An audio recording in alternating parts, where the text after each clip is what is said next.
में 12 घर होते हैं, 12 हाउस होते हैं, 9 ग्रह होते हैं और अक्सर कुछ ग्रह जन्म से ख़राब होते हैं और कुछ जो हैं लोग खुद अपने हाथों ख़राब कर लेते हैं। ज़्यादातर मैंने तो यही पाया है, क्योंकि लोग जो है ना वो नहीं जानते कि कैसे अपनी एनर्जी को डील करें, कैसे उसको यूटिलाइज़ करें। तो वो अपने आप में एक समस्याकारक चीज़ बन जाती है। जैसे किसी के पास बहुत सारा पैसा आ गया और वो नहीं जानता कि उस पैसे को कैसे यूटिलाइज़ करूँ, तो वो बहुत ज़्यादा पैसा भी उसके लिए समस्याकारक हो सकता है। ठीक है ना? आप बहुत सारे एग्जाम्पल समझ सकते हैं। तो यहाँ मैं बात कर रहा हूँ सिर्फ प्लैनेटरी जो इफ़ेक्ट्स हैं आपकी ज़िंदगी में, आप दोनों तरीके से समझ लीजिएगा, चाहे वो जन्म से ख़राब हो या आपने खुद उसको ख़राब कर लिया। ठीक है? तो 9 ग्रह हैं। सबसे पहला ग्रह आपका सूर्य है। मैं कोशिश करूँगा, आज मैंने जो टॉपिक है ना वो थोड़े से सामने रख लिए हैं, ताकि क्योंकि मैं जब बोलना शुरू करता हूँ आपको मालूम है फिर कहीं और ही चला जाता हूँ, तो फिर बीच में एक आध टॉपिक मिस हो जाते हैं। तो मेरी एक पुरानी पोस्ट थी, जो लोग पहले से जुड़े हैं वो जानते हैं। मैंने बताया था एक बार आप लोगों को कि सक्रिय ग्रहों का प्रभाव बताया था। ठीक है ना?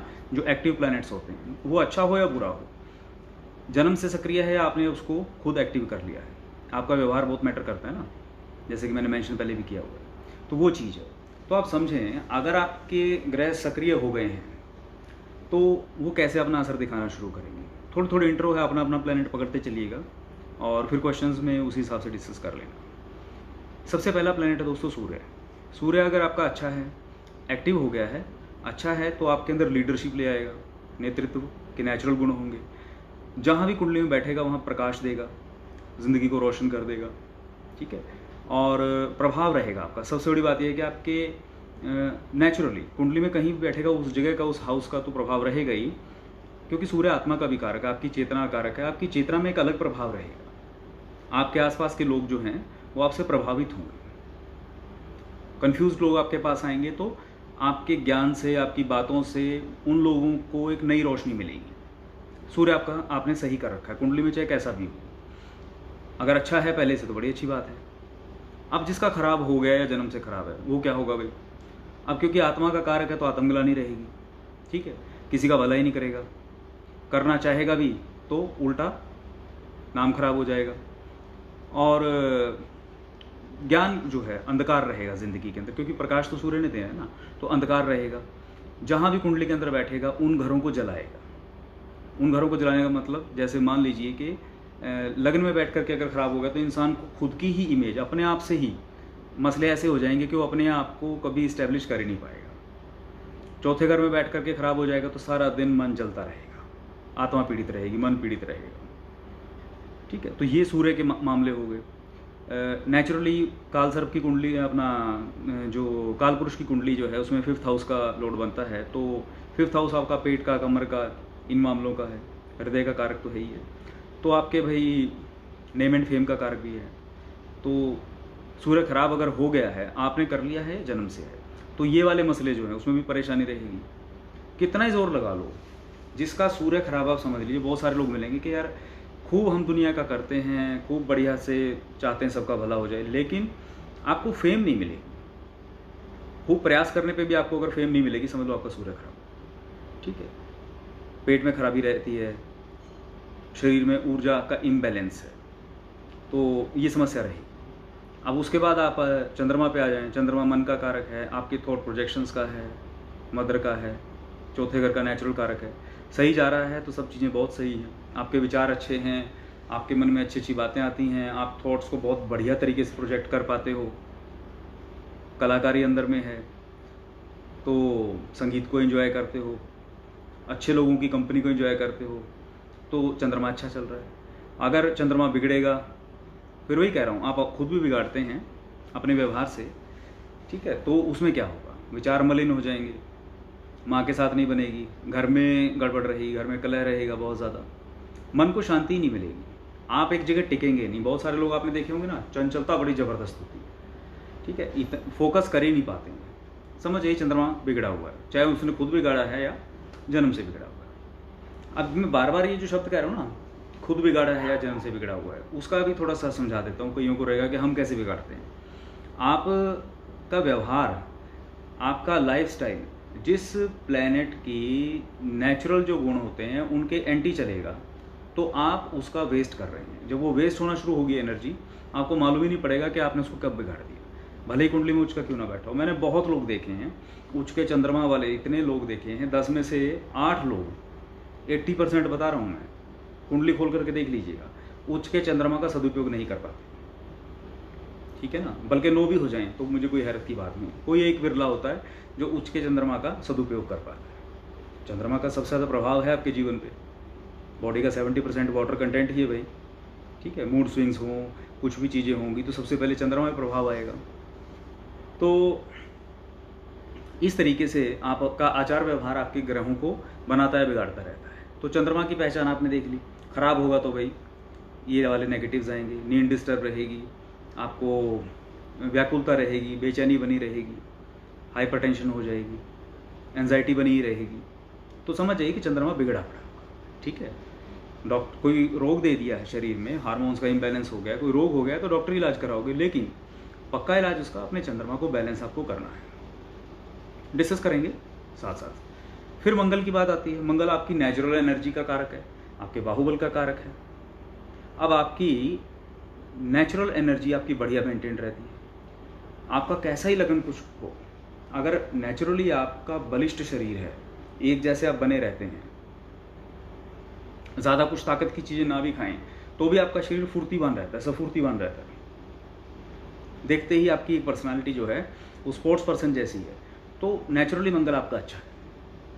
अगर मंगल खराब हो गया या कर लिया, ज़्यादा एनर्जी में होगा, लड़ाई झगड़े, खून की खराबी, ठीक है, शरीर पे स्किन की प्रॉब्लम, स्किन रैशेज हो गए, हाइपरटेंशन आएगी जिसमें आपको गुस्सा आएगा, क्योंकि गुस्सा जब मंगल का उबाल आता है ना तो आपका गुस्सा रुकता नहीं है, आक्रामक हो जाएंगे और हाई ब्लड प्रेशर का मसला आ जाएगा। और रक्त के जो दोष होते हैं, खून की जितनी भी खराबियाँ आती हैं वो खराब मंगल की वजह से आती हैं, चाहे वो कितने भी रोग हों, चाहे आप उसको कोलेस्ट्रॉल से जोड़ लें, चाहे आप उसको खून की कोई और खराबी कह लें, चाहे आप उसको कैंसर तक ले जाएं, ये सारे के मामले जो हैं खराब मंगल की देन है। ठीक है, तो मंगल को संभालना बहुत ज़रूरी है भाई, क्योंकि ये रक्त तो शरीर में दौड़ता ही रहेगा, जब तक दौड़ेगा तभी तक आप ठीक हैं। तो गौर करिए कि मंगल कहीं खराब तो नहीं कर रहा, पड़ोसियों से नहीं बनेगी, भाईचारे में नहीं बनेगी, जहाँ खड़े होंगे लोग आपकी एनर्जी से डिस्टर्ब हो जाएंगे। मंगल खराबी की पहचान एक और बता रहा हूँ, एक्सेस में मंगल आपका जब बहुत ज़्यादा हाई फ्रीक्वेंसी छोड़ेगा तो मैक्सिमम जो लोग हैं, ख़ासतौर पे आपके बराबरी वाले या जो आपकी टक्कर वाले आपके कंपेटिटर्स हैं या आपके ऑफिस में आपके बॉस वगैरह हैं या पार्टनर्स हैं, वहाँ पर बड़ा मंगल का प्रभाव ज़्यादा होता है। वो मांगलिक वाला आप समझते हैं ना, जो मांगलिक दोष बोलते थे लोग, वो इसलिए बोलते थे क्योंकि मंगल का पार्टनर के ऊपर, क्योंकि पहले पार्टनरशिप इतनी नहीं थी, पहले तो लाइफ पार्टनर ही होते थे, तो उस पर बड़ा ज़बरदस्त प्रभाव रहता है। तो लोग अनकंफर्टेबल हो जाएंगे आपकी ऊर्जा से। आप कहेंगे यार मैंने कुछ कहा भी नहीं, मैं तो अच्छी बातें कर रहा था, सीधी बात करूँगा तो भी सामने वाले लोग इरिटेट हो जाएंगे, क्रोधित हो जाएंगे। घर में भी कईयों के साथ ऐसा मसला होता है, आदमी औरत कोई भी हो सकता है, बच्चा भी हो सकता है, उनकी वॉइस टोन ही सामने वाले को विचलित कर देगी। तो उनको चेक करने की ज़रूरत है कि मंगल जो है वो गड़बड़ में जा रहा है। ठीक है, और भाई बुध आ जाइए अब आगे। बुध जो है आपका बुद्धि का नेचुरल कारक है, अच्छा है तो भाई आप इंटेलिजेंट हैं, एनालिटिकल, आपकी जो कैपेबिलिटीज़ हैं वो बहुत अच्छी रहेंगी, बड़ी बढ़िया तरीके से आप एनालिसिस कर लेते हो, तुरंत चीज़ों को भांप लेते हो और अपनी बात रखने में बहुत सक्षम हो, वाकपटु हो, तो कम्युनिकेशन आपका बड़ा अच्छा है। तो बुध आपका अच्छा है, इट मीन्स बहुत सारे लोग आपने देखे होंगे आजकल तो जैसे ये स्टैंड अप कॉमेडियंस आ गए या कॉमेडी शो चलते हैं जैसे, तो अब जैसे कपिल शर्मा हो गया, ये सब बुध वाले ही लोग हैं। ठीक है ना, तो बुध प्रधान व्यक्ति जो है व्यापारी अच्छा होगा, बातें अच्छी करेगा और बड़े ही सुलझे, और उसको टैक्ट होगा, जिसको कहते हैं ना आपको एक टैक्ट है कि बात कैसे करनी है, वो बुध की देन है। अब इसका उल्टा है भाई, जब ये चीज़ें ना हो, कम्युनिकेशन सही नहीं है, लोगों के साथ कम्युनिकेशन ठीक नहीं बैठता, आपको बात करने में दिक्कत आ जाती है, कॉन्फिडेंस नहीं बनता लोगों के, जैसे बोलते हैं ना, क्योंकि वाणी का नेचुरल कारक हो गया तो वाणी में किसी प्रकार का दोष रहेगा, मेमोरी का कारक है तो मेमोरी में प्रॉब्लम आ रही है, तो नर्वस सिस्टम का नेचुरल कारक है तो नर्वस सिस्टम में किसी प्रकार के कोई रोग हैं, वो सारे इसी से जुड़े हुए हैं। आजकल जैसे लोग बड़े ज़्यादा स्ट्रेस में रहते हैं तो बहुत ज़्यादा दिमाग का खराब इस्तेमाल जब होना शुरू हो जाता है तो बुध खराब हो जाता है। बुध खराब होने के कई तरीके मैंने बता भी रखे हैं आप लोगों को, बुध की एक पोस्ट भी बनाई थी मैंने कि बुध खराब कैसे होता है। वैसे तो सारे प्लैनेट्स की बता रखी है, लेकिन आज थोड़ा सा ब्रीफली बता रहा हूँ, ठीक है, क्योंकि सबको एक साथ ले रहा हूँ। तो अपने अपने प्लैनेट्स को देखते चलिए और बताइएगा कि किसको किस प्लैनेट की वजह से दिक्कत आ रही है, ठीक है। तो कहेंगे तो मैं वो शेयर भी कर दूंगा जो मेरी पोस्ट है, किसी को फिर पढ़ के भी जज करना अपने आप को ईजी रहेगा, क्योंकि मैं शायद कुछ बातें मिस कर जाऊँ या जल्दी बोल जाऊँ। तो बुध हो गया भाई आपका, ठीक है। तो बुध के बाद आप चलेंगे किस पे, अपना बृहस्पति, जुपिटर। जुपिटर तो ज्ञान के देवता हैं, विस्तार के देवता हैं। आप जहाँ भी बैठ जाएंगे तो वहाँ विस्तार देंगे। आपकी सोच अगर अच्छे बैठे हैं, अच्छा माहौल बन गया, आपने उसको अच्छा एम्बियंस बना दिया उसका, तो उसका परिणाम ये रहेगा कि आपके ज्ञान को विस्तार देंगे, आपकी नॉलेज को विस्तार देंगे। कुंडली में जहाँ बैठेंगे उन चीज़ों को पॉजिटिव विस्तार देंगे, प्रचार प्रसार। अब अगर उल्टा सिस्टम हो जाए, इसको ख़राब कर लिया या ख़राब बैठा है, तो सबसे पहली निशानी बृहस्पति को लोग कैसे ख़राब करते हैं, अहंकार आ जाता है। बहुत सारे लोग आपने देखे होंगे, बड़ी सही ज़िंदगी में ग्राफ जा रहा था ऊपर, लेकिन अहंकार जागृत हो गया कि मुझसे तो बड़ा कोई ज्ञानी है नहीं, ठीक है ना, मैं ही मैं हूँ, बाकी सब कुछ नहीं है, तुम्हें क्या पता, मैं सब जानता हूँ। ये जब एटीट्यूड डेवलप होना शुरू हो जाए तो समझ जाओ बृहस्पति गया भाई। अपने बृहस्पति को बचाना है तो ये चीज़ों से बचिए, अहंकार से बचिए। व्यवहार आपका ऐसा होना चाहिए कि दुनिया में आप ज्ञान बांट रहे हैं, लेकिन उसका अहंकार, उसका क्रेडिट अपने ऊपर नहीं ले रहे, तो आपका बृहस्पति बचा रहे। दूसरों के मामलों में आप जब सलाह देने के लिए जाएं, जब आपको कोई बुलाए, अक्सर होता है ना, कई लोगों को रसूख हो जाता है, बड़े पॉलिटिशियंस हो गए या अच्छे गली मोहल्ले के या घर के बड़े जैसे लोग हो गए, तो उनकी पूछ बन जाती है थोड़ा भी, हाँ ये इंटेलिजेंट आदमी है भाई, सब सुलझे हुए समझदार लोग हैं। जब आपकी गिनती समझदार लोगों में है तो वो बृहस्पति की कृपा है आपके ऊपर। तो कुंडली में अच्छा है, आपने बना लिया आध्यात्मिक तरीके से या ज्ञानार्जन करके, तो वहाँ इतनी कृपा करें अपने ऊपर, औरों पे नहीं, अपने ऊपर, कि आप उस अहंकार से बचें कि देखा भाई मैं ही मैं हूँ, मेरी तो बहुत हवा है, मेरी तो बहुत कुछ है। जिस दिन ये भाव जागृत हो गए, बृहस्पति वहीं रुक जाएगा, ठीक है। और उसके बाद आगे बढ़ते हैं कि हाँ, ये मैं लूँगा क्वेश्चन, जुपिटर के साथ जब राहु और सैटर्न हो तो क्या होगा। वो ख़राब ही करेंगे उसको ना, सैटर्न इतना ख़राब नहीं करता है जितना राहु ख़राब करता है, आता हूँ उस बात पे भी। और तो बृहस्पति को आपने ये देख लिया, ख़राब होगा तो फिर लीवर के भी फंक्शनिंग में गड़बड़ कर देगा भाई, उसकी एनर्जी सही से यूटिलाइज नहीं हो रही है, तो लीवर के रोग सबसे ज़्यादा बृहस्पति की वजह से आते हैं। मोटापा आ जाएगा, आप अपनी ऊर्जा को, एनर्जी को चैनलाइज नहीं कर पाओगे, शरीर फूलना स्टार्ट हो जाएगा, ठीक है। थायराइड में जो मेल फंक्शनिंग है वो स्टार्ट हो जाएगी, गड़बड़ हो जानी है इस चीज़ में। और इस तरीके से बृहस्पति ने ख़राब करना है, और घर में बरकत ख़त्म कर देगा। घर में आगे जो अगली जनरेशन्स हैं उनका भी यही है कारक, ठीक है। पितरों की कृपा भी इसके माध्यम से ही आती है, पूर्वजों का, क्योंकि पूर्वजों से संबंधित हो गया। और कुछ और तरीके की बातें, ज्ञान का सबसे बड़ा है मेन, जिनके यहाँ ज्ञान का दोष हो गया, अहंकार का दोष हो गया, समझो बृहस्पति खराब है। और इसके बाद हम बात करते हैं आगे, कौन आता है भाई, बृहस्पति के बाद आपका शुक्र आ गया। तो भाई शुक्र की माया ज़बरदस्त है। जैसे बृहस्पति देवताओं के गुरु हैं, ऐसे ही शुक्र जो हैं, शुक्राचार्य, वो दैत्यों के गुरु हैं। और इनके दो लेवल हैं, मैं हमेशा बोलता हूँ। एक नॉर्मल लेवल है, वो है जो संसार में जितना भी आप वैभव, धन, संपदा और लग्जरी आप देखते हैं, जो अच्छा प्रभाव, जो ब्यूटी आप देखते हैं, जिस भी चीज़ में आप जो ब्यूटी, खूबसूरती आप देखते हैं, वो शुक्र की देन है, ठीक है। और जब ये सही है तो भाई एक अलग ही चार्म होगा। कई लोगों को देखा ना आपने, पर्सनैलिटी एक अलग ही होती है, वो कुछ नहीं भी बोलेंगे ना, लोग अपने आप उनकी तरफ मैग्नेटिक अट्रैक्शन होगा, खींचे चले जाएंगे। और कालपुरुष की कुंडली में दूसरे वाणी स्थान का मालिक बनता है, तो संगीत भाई बड़ा मेन चीज़ है। बड़े बड़े जो अच्छे अच्छे संगीतज्ञ हैं, शुक्र अच्छा होता है तो बड़े कमाल की वो गायकी उनकी होती है, तो वो भी इसकी देन है, संगीत इसकी देन है।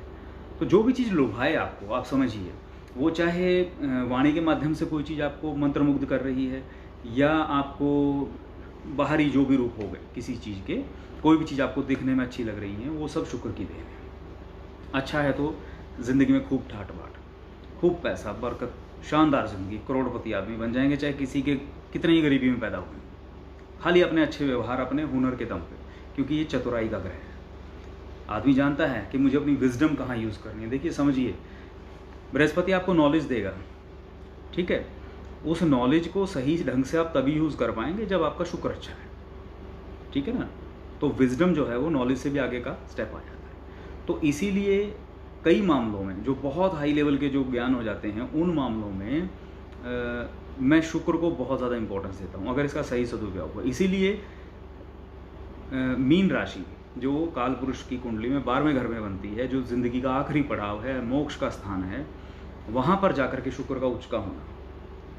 अब अगर आध्यात्मिक हो गया आदमी शुक्र अच्छे के अंदर, उच्च के अंदर, तो वो मोक्ष के सारे द्वार खोल देगा, ना सिर्फ खुद के लिए, दुनिया के लिए भी। और अगर आध्यात्मिक ना रहा और भौतिक रहा तो भाई ये भोग के ठाठ कर देगा, ठीक है ना, क्योंकि भोग का भी मुख्य कारक यही है और 12वां घर भी भोग का भी होता है। तो अक्सर कई लोग इस तरह की कंडीशन में भोग से योग तक भी जाते हैं। ओशो वगैरह को आप सब समझते ही हैं। अब वो हैंडल ना कर पाएँ तो भाई वो बाद में गड़बड़ भी हो जाती है, ठीक है। तो कई सारे उदाहरण हैं।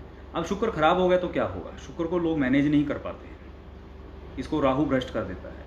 तो होता ये है कि लोग जो हैं शुक्र की अच्छी जो चीज़ें उन्हें हैंडल नहीं कर पाते, तो वो फिर मलिन विचारधारा, व्यभिचार, ठीक है ना, गलत रास्तों पे चल पड़ते हैं, जिससे जो कमाया था, जो बृहस्पति ने दिया था ज्ञान, वो विजडम जो थी वो गलत जगह खर्च हो गई और वो विजडम दूषित हो जाएगी। तो इंसान जो है ना, फिर उसका पतन होना निश्चित हो जाता है। तो शुक्र जब खराब होगा तो मनुष्य का पतन हो जाता है और प्रभाव खत्म हो जाएगा। अब वो बात नहीं रहेगी पहले वाली। बहुत सारे लोगों ने देखा होगा यार, कभी किसी ज़माने में बड़ा चार्म था, कोई टाइम ऐसा था कि कहीं भी जाते थे, उनकी वाणी की बहुत वैल्यू थी। जहाँ जो बात कहते थे लोग इंतज़ार करते थे कि वो बोलें या कुछ कहें या कुछ सुनाएं। कई म्यूज़िक इंडस्ट्री के भी लोग आपने देखे हों।